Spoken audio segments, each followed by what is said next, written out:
اعوذ باللہ من الشیطان الرجیم بسم اللہ الرحمن الرحیم واصنع الفلک بأعیننا ووحینا ولا تخاطبنی فی الذین ظلموا انہم مغرقون۔ ابھی آپ کے سامنے آیت نمبر 37 کی تلاوت کی گئی۔ سورت ہے سورہ ہود، پارہ ہے ومن دابہ۔ آج ہم کریں گے 37 سے 41 تک کی تلاوت اور اس کا ترجمہ دیکھیں گے۔ 37 کا ترجمہ دیکھتے ہیں۔ اور بناؤ ایک کشتی نگرانی میں ہماری، اللہ کی، اور مطابق وحی کے رہنمائی میں ہماری، اور نہیں کرنا تم مجھ سے بات ان لوگوں کے حق میں ظلم کیا ہے جنہوں نے، یقیناً وہ رہیں گے ڈوب کر۔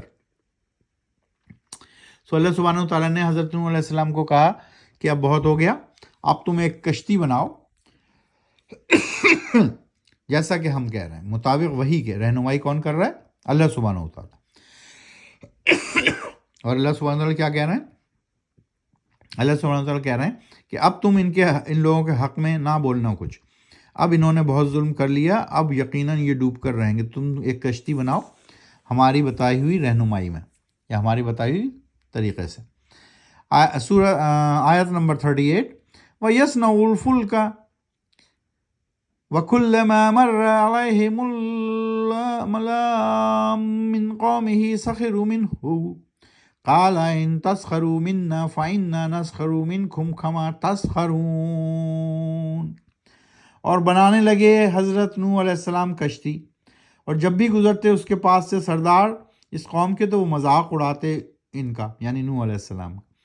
کہتے، نوح اگر تم مذاق اڑا رہے ہو ہمارا آج، تو یقیناً ہم بھی مذاق اڑائیں گے تمہارا ایک روز، جیسے تم مذاق اڑا رہے ہو ہمارے رب کا۔ تو نوح علیہ السلام ان کو جواب دے دیتے۔ 39، فَسَوْفَ تَعْلَمُونَ مَن يَأْتِيهِ عَذَابٌ يُخْزِيهِ وَيَحِلُّ عَلَيْهِ عَذَابٌ مُقِيمٌ۔ پھر جلدی جان جاؤ گے تم کہ آتا ہے عذاب کس پر، رسوا کرنے والا دنیا میں، اور پڑتا ہے کس پر، عذاب مقیم، یعنی دائمی سزا، ہمیشہ باقی رہنے والی سزا، کبھی نہ ختم ہونے والی سزا، عذاب مقیم، آخرت کی سزا۔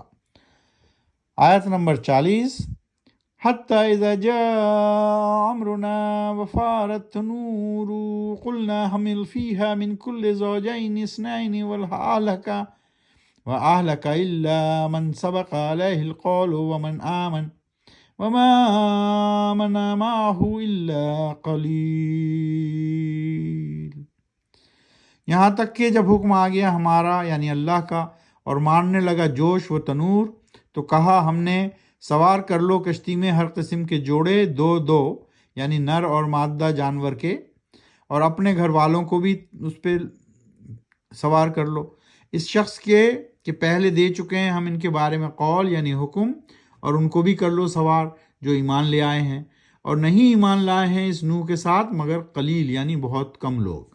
تو اللہ سبحانہ وتعالیٰ کہ جتنے بھی لوگ ہیں وہ قلیل ہیں، تھوڑے ہیں، ان سب کو تم اس کشتی میں سوار کر لو، اور ہر قسم کے جوڑے، نر اور مادہ، ہر قسم کے جانور کے دو دو پیر لوڈ کر لو، یعنی اپنی کشتی میں سوار کر لو۔ اللہ سبحانہ وتعالیٰ اب تیاری کروا رہے ہیں حضرت نوح علیہ السلام سے کہ وہ کشتی میں انہوں نے کہا کہ اب تم سب بیٹھ جاؤ، اور جنہوں نے ایمان لائے ہیں ہمارے پہ، ایمان لائے ہیں اللہ سبحانہ وتعالیٰ پہ، ان سب کو بھی لوڈ کر لو۔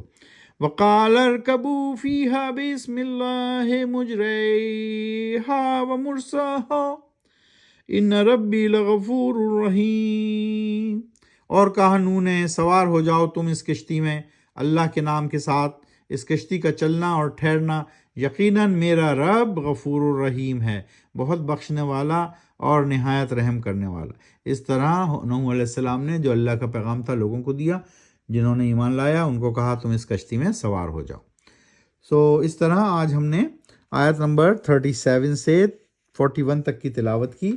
آج ہم آپ کے سامنے کل صورتیں اور کل پارے دہرا لیتے ہیں۔ صورتیں ابھی ہم 11ویں صورت میں ہیں۔ کل کتنی صورتیں ہیں؟ 411۔